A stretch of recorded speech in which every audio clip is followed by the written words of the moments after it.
उत्पन्न हो गया कि कहीं ना कहीं से देंगे, तो मेरे शंकर भगवान, मेरे वो घरदानी, मेरे त्रिकालदर्शी, मेरे कैलाशी शिव के सिवा कोई दे नहीं सकता। अच्छी बुद्धि,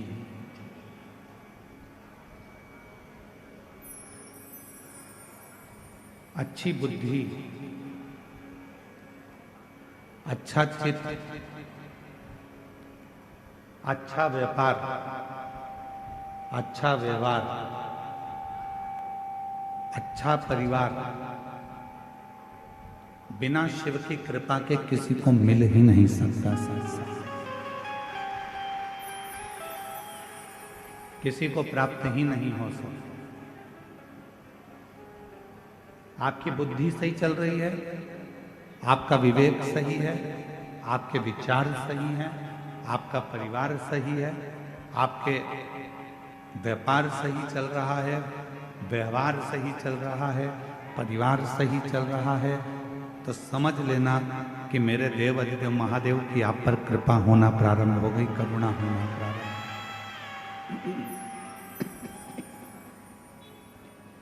उसकी करुणा, उसकी कृपा, उसकी दया होना प्रारंभ हो।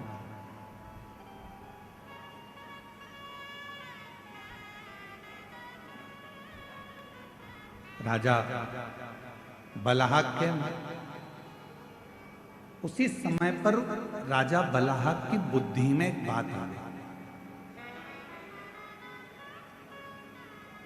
एक वृक्ष की छांव में बैठ गया और भगवान शिव जी से आराधना कर कर कहता है कि मैंने अभी तक आपके मंदिर में जो भी जल चढ़ाया हो, ऐसी कृपा कर दो कि उस जल का एक अंश, यदि मैंने आपके मंदिर में जल चढ़ाया है, मैंने आप पर शिव जी एक लोटा जल रोज चढ़ाया है, तो उस जल का एक अंश इस शिवालय में, जो जंगल में है, वन में है, इस शिवालय में प्राप्त होगा।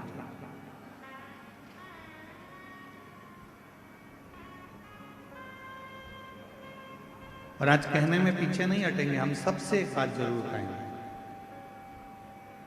और करा रहे हो, कुआं खोद रहे हो, बावड़ी बना रहे हो, तालाब खोद रहे हो, या बोरिंग मशीन लगा रहे हो और तुम्हें लग रहा है कि यहाँ पानी नहीं आएगा, यहाँ तो पानी बहुत नीचे है, प्राप्त नहीं होगा, तो प्रयास करो। यदि आपने रोज भगवान शिव को 1 साल, 1.5 साल, 2 साल लगातार शंकर भगवान के मंदिर में जाकर, शिवालय में जाकर अगर 1 लोटा जल चढ़ाया है, तो आप भी बोर लगाते समय, कुआं खुदवाते समय, बावड़ी बनाते समय, जल निकालते समय भगवान से प्रार्थना कर कर कह सकते हो कि मैंने जो आपको 1 लोटा जल चढ़ाया है, हे शंकर भगवान कृपा करना, उसका एक अंश गंगा मैया से कहकर इस भूमि पर निकाल देना, जिससे ये जल प्राप्त हो,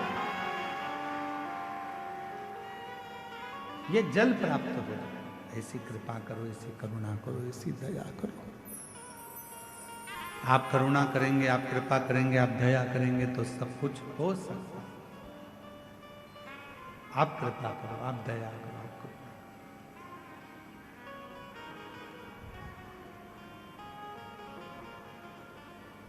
बलाहक राजा हाथ जोड़कर भगवान शिव जी से आराधना करने लगा। मैंने जो आपको जल चढ़ाया है उसका एक अंश, मात्र एक अंश, जो मैंने जल चढ़ाया है उसका मात्र एक अंश का फल आप मुझे दे दीजिए। और ये जो शिवालय है वन में, इस शिवालय में जल प्राप्त हो जाए, ऐसी कृपा कर। और कहते हैं जब प्रेम अनंत हो जाता है तो रोम रोम संत हो जाता है।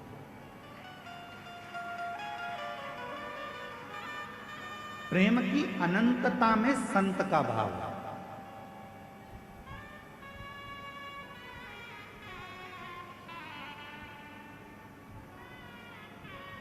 हम श्री गणेश प्रसाद तिवारी जी को साधुवाद देंगे, उनकी धर्म पत्नी श्रीमती नेहा तिवारी जी को भी साधुवाद देंगे, और उनके बेटे आशीष तिवारी को भी साधुवाद देंगे।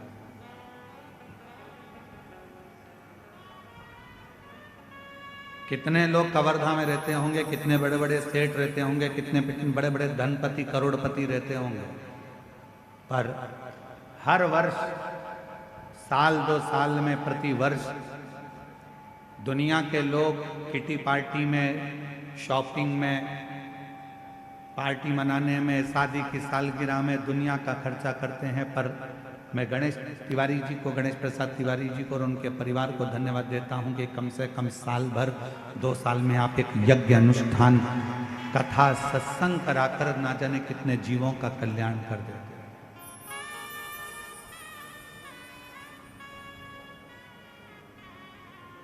कई लोग ऐसे हैं, कवर्धा ही नहीं, कवर्धा के आसपास के क्षेत्र में भी कई लोग ऐसे होंगे जो अच्छे पद पर भी होंगे, कुर्सी पर भी होंगे, प्रतिष्ठा में भी होंगे, यश भी होगा, धन भी होगा, वैभव भी होगा, सत्ता भी होगी, सब कुछ होगा, पर अच्छा कर्म नहीं कर पाएंगे। क्यों? क्योंकि ललाट पर लिखा कर लेकर नहीं आए। जिसको भगवान ने ललाट पर लिख कर भेजा है वही सत्कर्म कर सकता,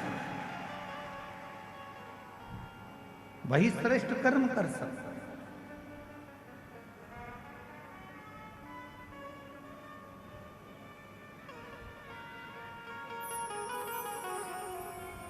और आज हमको तो घुंगरी खुर्द वालों से भी थोड़ी थोड़ी जलन हो रही है। क्यों? इतनी बड़ी दिव्य शिव महापुराण की कथा और इतना बड़ा सुरभि यज्ञ आपके छोटे से गांव में हो रहा है, तो सोचने वाला विषय, सोचने, तरसते हैं।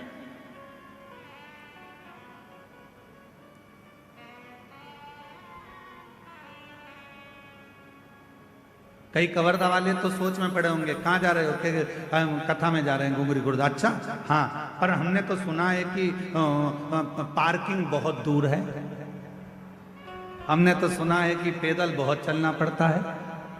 अब उनको कौन समझाए कि मेरे शंकर भगवान की कथा कहती है जितने कदम चलकर तुम गाड़ी में बैठकर आए और डायरेक्ट कथा स्थल पर गाड़ी से उतरे तो उसका कोई फल नहीं है। तुम जितने कदम चलकर कथा स्थल तक पहुंचोगे उतने उतने अश्वमेध यज्ञ का फल तुम्हारे भाग्य में लिखाता चले जाएगा, उतने अश्वमेध यज्ञ का फल। अब लिखने वालों ने लिख दिया, कहने वालों ने कहा बहुत दूर कथा स्थल है, 2 किलोमीटर चलना पड़ेगा, आधा किलोमीटर चलना पड़ेगा, 1 किलोमीटर चलना पड़ेगा। अरे भैया, कुछ पाना है तो कुछ खोना पड़ता है। इसलिए निवेदन है, जब बाबा के चरणों में शिव महापुराण की कथा को श्रवण करने के लिए आप इस पवित्र गांव में जब आए तो ये सोच कर आना कि हम पैदल नहीं चल रहे हैं, हमारे पिता से मिलने के लिए, अपने बाप से मिलने के लिए, इससे अपने दिल की बात कहने के लिए, इससे दिल की बात।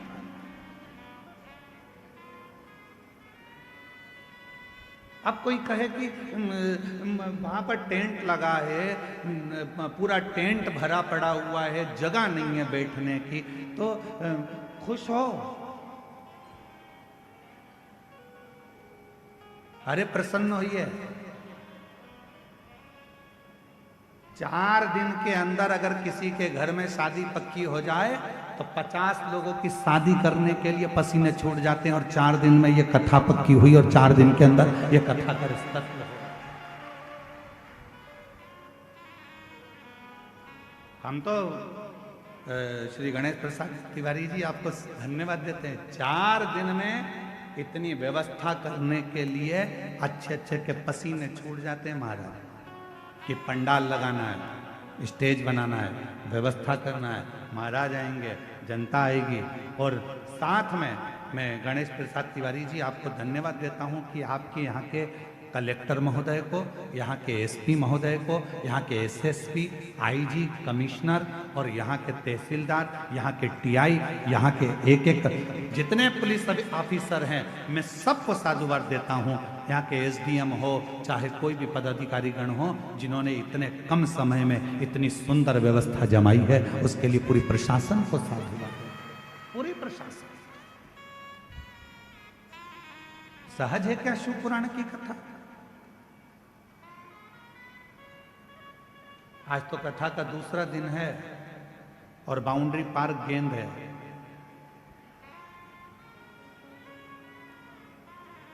चौथे और पांचवें दिन तेरा क्या होगा रे कालिया, समझना।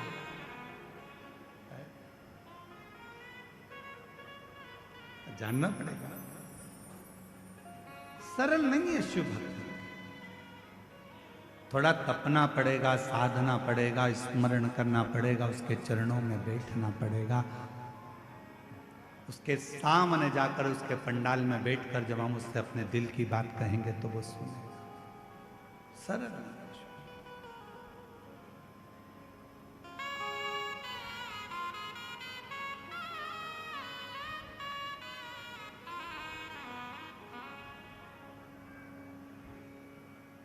बलहक राजा के मन में थोड़ा सा भाव उत्पन्न हुआ। यदि मैंने जिंदगी में अगर आपको जल चढ़ाया है, लोटा भरकर जल चढ़ाया है, तो उसका एक अंश, केवल एक अंश मेरे भाग्य का मिले, और जो वन में शिवालय है उस शिवालय में उस जल का भाग प्राप्त हो, उस शिवालय में भी प्रकाश हो, उस शिवालय में भी जल आए। ऐसी कृपा करता है। कपट के विहीन, छल के विहीन, लोभ के विहीन, प्रपंच के विहीन जब हम बिना कपट के, बिना छल के, बिना प्रपंच के, बिना दिखावे के, बिना लोभ के, बिना लालच के जब हम भगवान की आराधना करते हैं तो परमात्मा उसका फल दिए बिना रहता नहीं है, उसका फल देता है।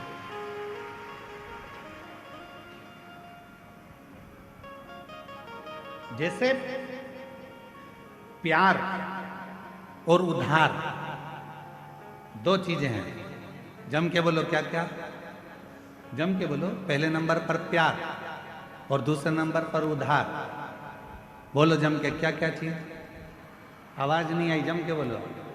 प्यार और उधार, ये हर किसी को नहीं दिया जाता।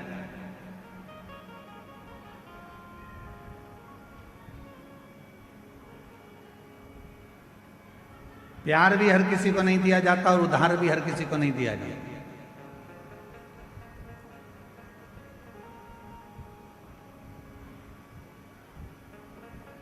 कोई बंठन के तुम्हारे सामने आ गया,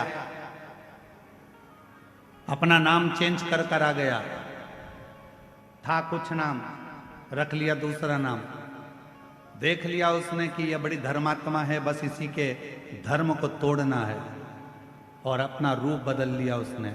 थोड़े समय के लिए माथे पर उसने तिलक भी लगा लिया, थोड़े समय के लिए उसने हाथ में माला भी पहन ली, और थोड़े समय के लिए उसने तुमको 25-50 रुपए का पेट्रोल डलवा कर तुम्हें घुमा भी लाया, 20 रुपए की चाउमीन भी खिला दी।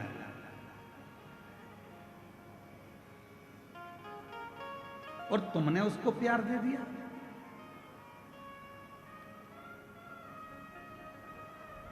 प्यार और उधार हर किसी को नहीं दिया जाता।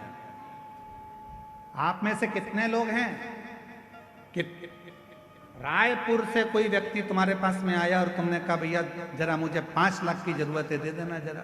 दे दोगे क्या? जम के बोलो जरा। नहीं दोगे। मान लो कवर्धा से ही कोई तुम्हारे घुंगरी खुर्द में आ गया और घुंगरी खुर्द में आकर कोई बोले कि लाओ जरा मुझे 3 लाख की जरूरत है, दे दो, तो तुम कहोगे तुम कौन हो भैया जो हमसे 3 लाख लेने आए हो, हम तो तुम्हें पहचानते ही नहीं है। काहे का 3 लाख? और तुम घुंगरी खुर्द के ग्रामवासी अगर पहुंच जाएं बिलासपुर, और बिलासपुर में जाकर किसी से कहें भैया ए भैया मुझको 2 लाख रुपए की जरूरत है, दे दो, कोई उधार देगा? जम के बोलो जरा। उधार किसको दिया जाता है? जिसको तुम अच्छे से पहचान जाते हो, जिसको तुम अच्छे से जान जाते हो, जिसको तुमने कई सालों से उसको जान रहे हो, तो तुम उसको उधार दे सकते हो। क्यों? क्योंकि तुम जानते हो कि मेरा उधार का दिया हुआ वापिस प्राप्त हो जाएगा। पर आज का जमाना ये वर्णन कर रहा है 15 दिन तुम किसी को देख लेते हो, उससे तुम्हारा प्यार हो जाता है, और मालूम पड़े एक दिन तुम्हारे साथ वो शादी कर भी लेता है, और मालूम पड़े 15 दिन के बाद तुम उसके साथ कहीं घूमने गए तो जैसे हरिद्वार में होटल में अटैची में टुकड़े मिलते हैं, फिर उस तरह के टुकड़े प्राप्त हो जाते हैं।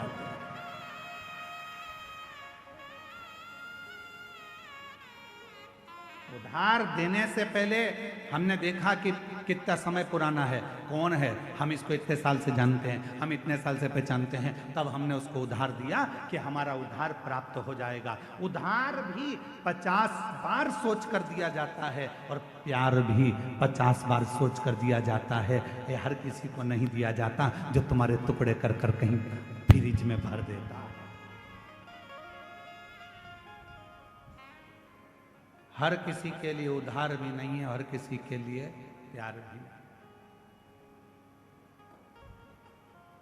सोचिए, विचारिए।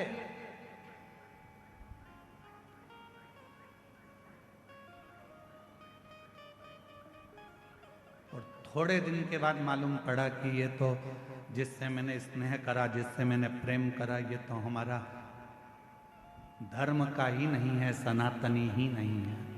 दिल टूट गया, हृदय।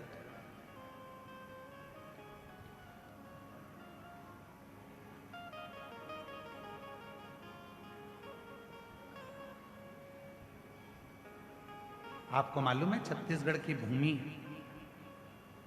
छत्तीसगढ़ की धरा, छत्तीसगढ़िया महतारी कैसी है? आपको मालूम है? पूरी दुनिया में कोई ऐसा प्रदेश बता दो जिस प्रदेश को माता के नाम से पुकारा जाता है,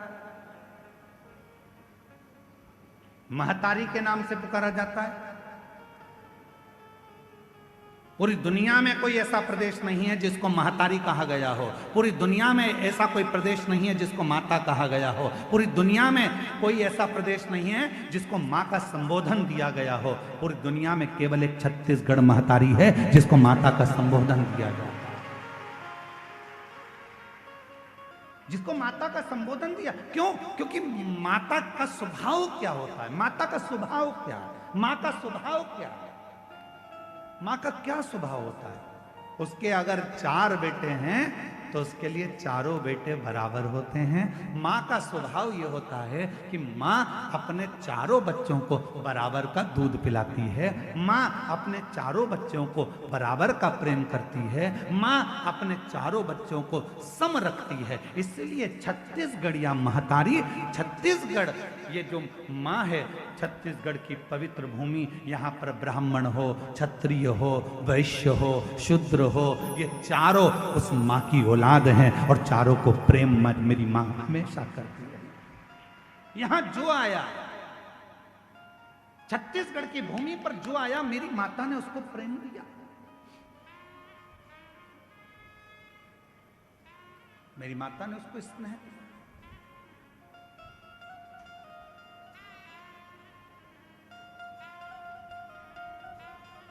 छत्तीसगढ़ की धरा पर जो आता है, माँ उसको स्नेह देती ही है, देती है।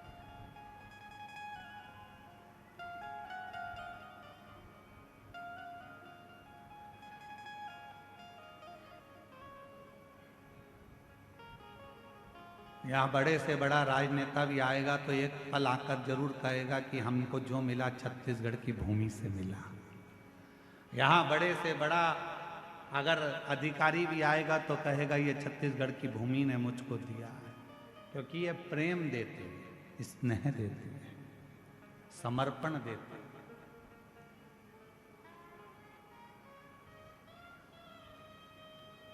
स्नेह क्यों नहीं?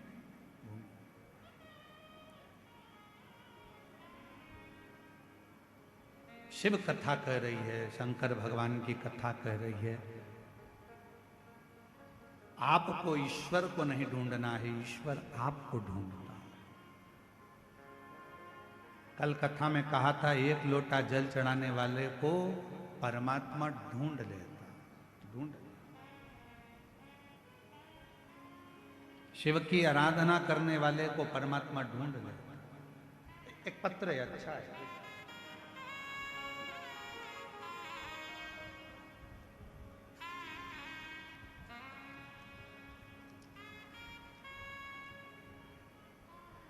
मेरा नाम उषा